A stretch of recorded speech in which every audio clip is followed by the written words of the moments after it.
berjalan hanya di jalanmu, mendengar hanya suaramu.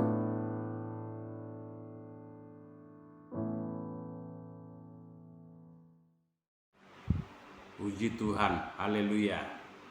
Salam sejahtera dalam kasih Tuhan kita Yesus Kristus. Kembali kita pada malam hari ini pada program Renungan Rohani Susanim. Dan sebelum kita membahas, melihat ayat-ayat firman Allah yang menjadi bahan renungan kita malam hari ini, mari kita menyatu di dalam doa terlebih dahulu. Kita berdoa. Ya Tuhan, kami mengucap syukur atas segala sesuatu yang Tuhan kerjakan, kekuatan dan kesehatan Engkau berikan, bahkan kesempatan saat ini kami akan menerima lagi renungan kebenaran firman-Mu. Tuhan beracara bagi kami, Tuhan berfirman bagi kami, dan menjadi tuntunan dalam perjalanan hidup kami.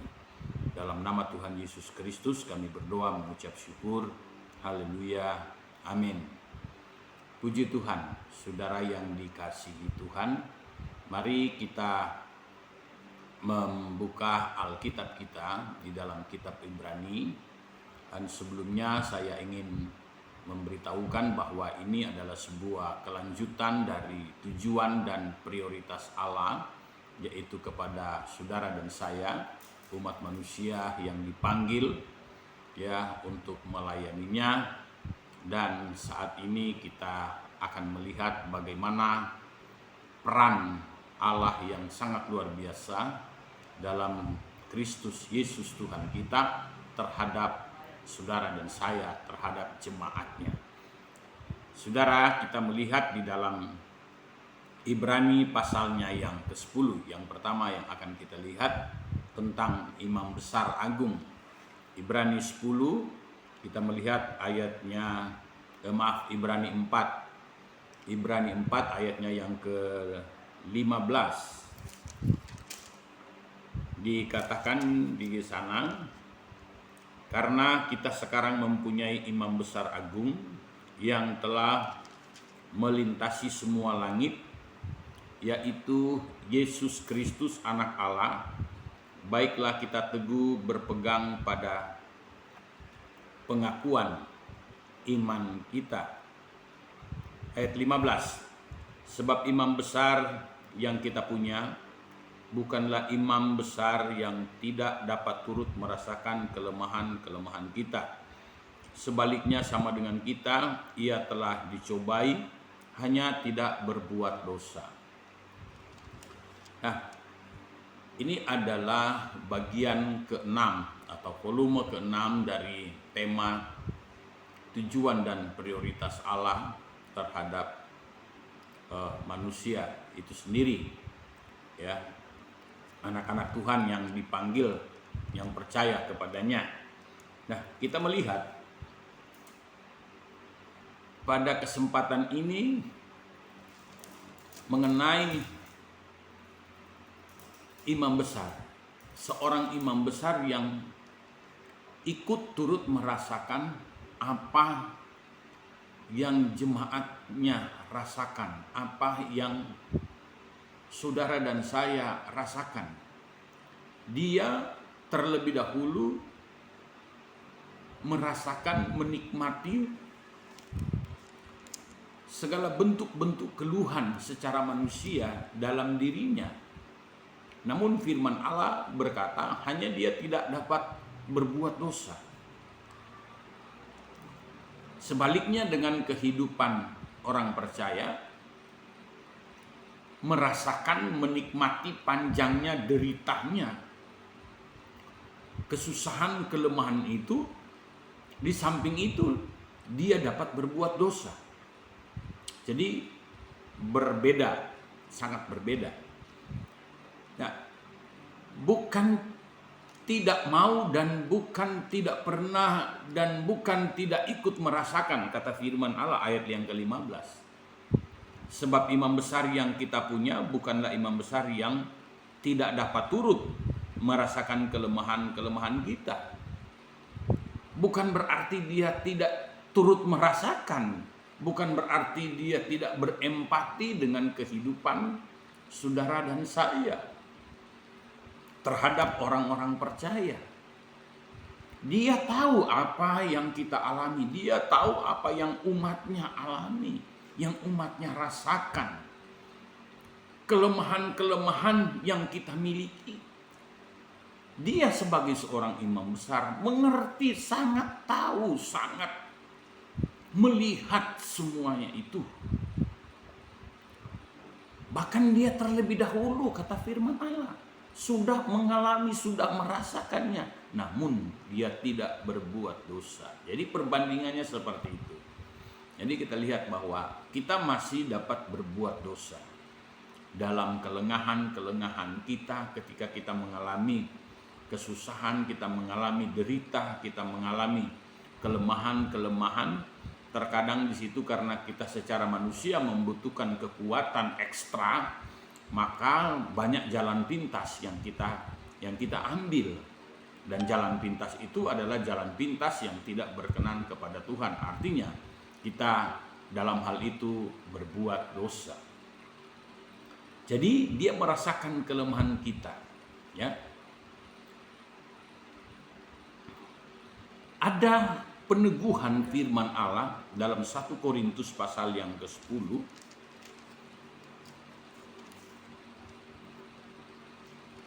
Di sana dikatakan pada ayatnya yang ke-13, pencobaan-pencobaan yang kamu alami ialah pencobaan-pencobaan biasa yang tidak melebihi kekuatan manusia, sebab Allah setia dan karena itu ia tidak akan membiarkan kamu dicobai melampaui kekuatanmu. Pada waktu kamu dicobai, ia akan memberikan kepadamu jalan keluar sehingga kamu dapat menanggungnya. Firman Allah menegaskan, baik kelemahan yang kita alami, baik bersifat pencobaan-pencobaan yang kita alami, Alkitab katakan itu biasa. Biasa saja. Biasa-biasa artinya apa? Adalah hal yang sangat kecil di hadapan Allah untuk menyelesaikan semuanya. Dibanding dengan apa yang ia rasakan, seorang imam besar agung. Sebelum dia berada pada puncak penetapan, pengangkatan,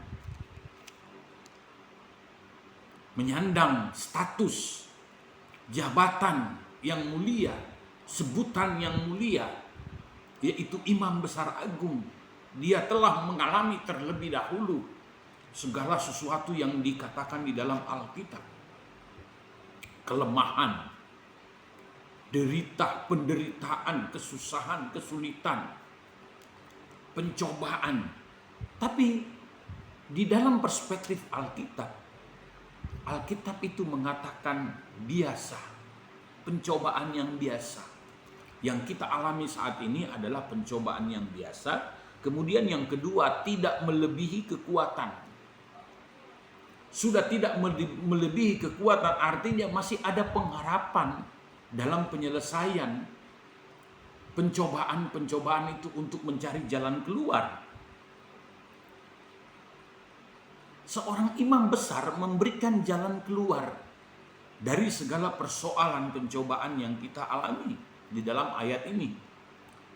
1 Korintus 10 ayat 13. Pencobaan yang kita alami adalah sebuah hal yang biasa, kata firman Allah. Kemudian yang kedua, dia tidak melebihi dari batas kekuatan kita, batas kemampuan yang Tuhan berikan kepada kita. Artinya masih lebih kuat kasih karunia Tuhan bagi kita ketimbang pencobaan-pencobaan itu datang. Silakan. Tapi ingat, ada kekuatan kasih karunia yang diberikan terhadap saudara dan saya, sehingga pencobaan itu tidak dapat melampaui batas kekuatan itu. Dan kemudian yang ketiga, dia memberikan jalan keluar. Dia memberikan seorang imam besar yang akan memberikan solusi atas segala persoalan dan pencobaan dalam hidup saudara dan saya. Melalui apa? Segala firman yang kita terima, yang kita dengar dengan hikmat. Maka jalan keluar itu diberikan kepada saudara dan saya. Yang keempat, kita dapat menanggung semuanya karena pencobaan yang biasa masih dapat kita tanggung. Artinya kita masih memiliki kemampuan, kekuatan kasih karunia itu yang diberikan terhadap saudara dan saya. Apa kata Filipi pasal yang keempat dalam ayatnya yang ke-13?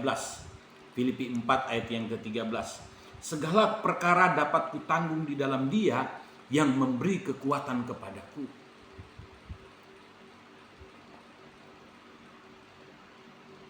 Jadi kita dapat menanggungnya. Kita pasti dapat menanggungnya. Karena apa? Karena kasih karunia itu dari seorang imam besar agung yang mulia. Jadi fungsi daripada seorang imam agung ini terhadap umat yang dipimpinnya adalah untuk memberikan pertolongan, memberikan arahan yang benar, memberikan pemahaman yang jelas, dan mengarahkan hidupnya supaya jangan berbuat dosa, kata firman Allah. Ya. Jadi segala perkara dapat kutanggung di dalam Dia yang memberi kekuatan kepadaku. Ya, Yesaya 43 ayat 26. Ingatlah aku, marilah kita berperkara, kemukakanlah segala sesuatu supaya engkau nyata benar. Karena kita dapat menanggung di dalam Kristus Yesus, di dalam imam besar yang mulia itu, kita dapat menanggung segala perkara itu. Maka mari kita berperkara, kemukakanlah semuanya itu, segala keluhan, segala kelemahan kita, segala apa yang kita perlukan untuk menunjang sebuah kekuatan dalam hidup kita kepada Sang Imam Agung yang mulia, Yesus Kristus Tuhan kita. Kemudian yang kedua, ya, tadi turut merasakan imam besar agung, turut merasakan kelemahan. Yang kedua, Ibrani pasalnya yang kelima, ayat yang pertama. Ibrani 5 ayat pertama, sebab setiap imam besar yang dipilih dari antara manusia ditetapkan bagi manusia dalam hubungan mereka dengan Allah, supaya ia mempersembahkan persembahan dan korban karena dosa. Yang kedua, di dalam imam besar ini, ya, yang dipilih dari antara manusia ditetapkan bagi manusia dalam hubungan mereka kepada Allah. Jadi keberadaan hidup saudara dan saya dalam Kristus Yesus adalah karena telah ditetapkan, ya, telah ditetapkan oleh Allah. Nah, di dalam bahasa-bahasa lain, ya, seperti di dalam versi King James, ditetapkan itu diangkat atau dilantik, ya. Dilantik. Dalam bahasa Indonesia juga seperti itu, dilantik. Nah, lantik kenapa? Ada kenaikan, tingkatan, level up, ya. Ada sebuah peningkatan, ada sebuah kenaikan. Entah itu berhubungan dengan pekerjaan, jabatan dan sebagainya, status sosial itu ada. Nah, kita di dalam kehidupan rohani kita juga telah ditetapkan oleh Allah untuk apa? Menjadi mitranya. Bukan untuk menjadi hanya sekedar mencari muka, mendekati dan hanya sekedar mencari muka. Tidak, tetapi menjadi mitra. Kalau menjadi mitra itu adalah sebuah ada perjanjian timbal balik yang mengikat. Kalau menjadi mitra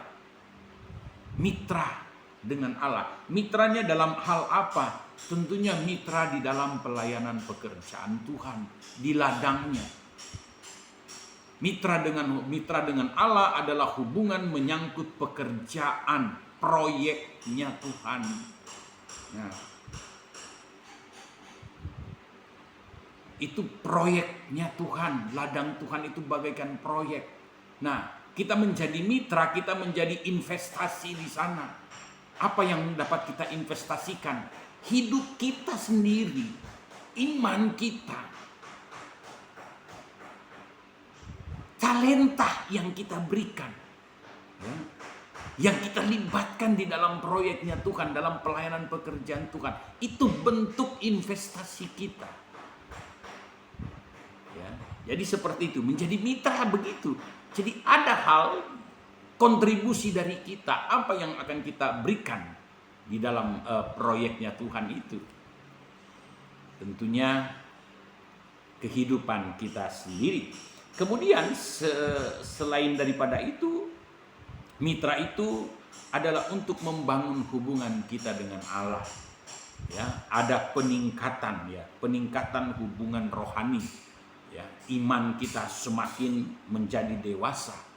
Walaupun saudara yang dikasihi Tuhan, kita akan menghadapi pengorbanan yang luar biasa.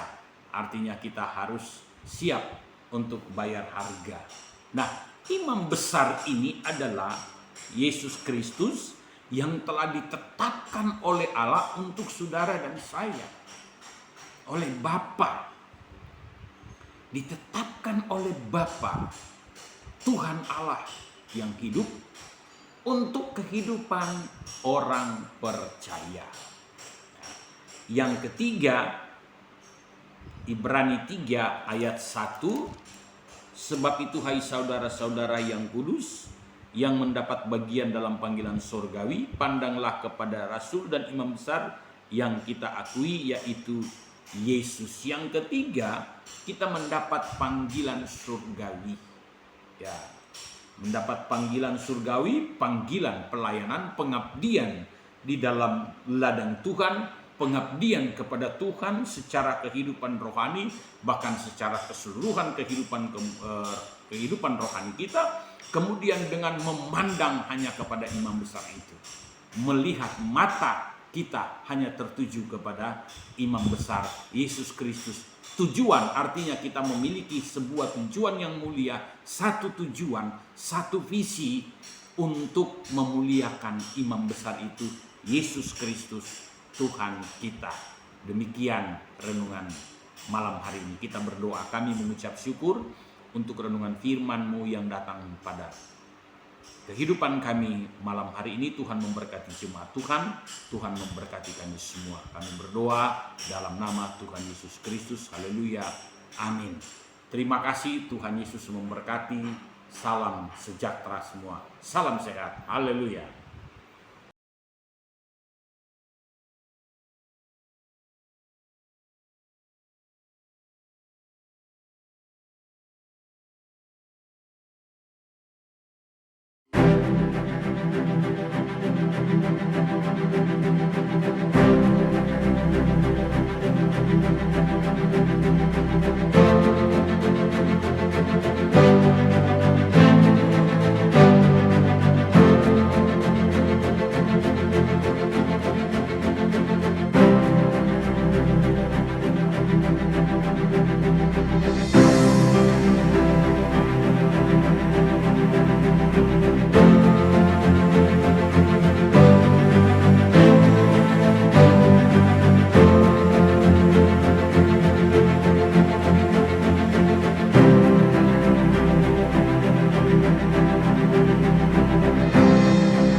wajahku adalah